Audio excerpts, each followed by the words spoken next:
speaking of Tyron, so he's been dropped from the welterweight rankings. He was 10th on our last podcast because I remember I mentioned it. So now he's been dropped out of the rankings. Right. Does this mean that he's going to be released and then he's going to fight Jake Paul, your boy? Why? Okay. For one, if that's the case, this happened really fast. Well, let me before you answer the question in full. Okay. Dana White made it very clear last night that he's not going to do business like that. He's not going to do Jake Paul business. Right? Okay. However, do you 100% believe that? I do.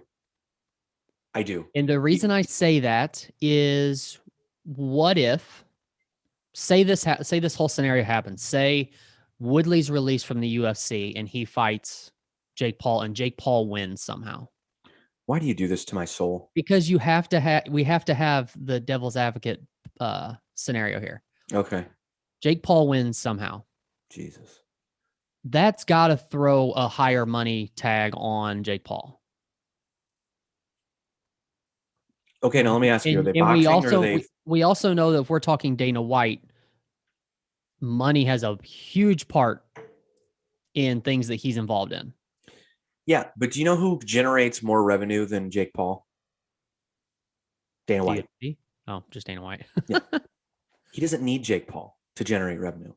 And he's made that, and that's one of the things that I like that he's saying. He's not even entertaining the idea because he's coming at it. He's taken the approach like, you guys can keep talking about this kid all you want. Good for him at being good at public relations. But I know what I'm doing. I don't need him. Yeah. He also called bullshit on the pay-per-view numbers for the Askren-Jake Paul fight. That is true. Which I didn't. Did you see the numbers? Apparently he did 1.3 million buys. I have a feeling that's not accurate. How? Who did that? I don't know.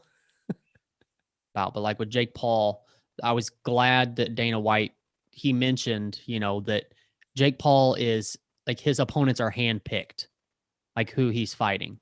Yeah. And I just think when you say it that way, I think that's important. I think it's important to say it that way.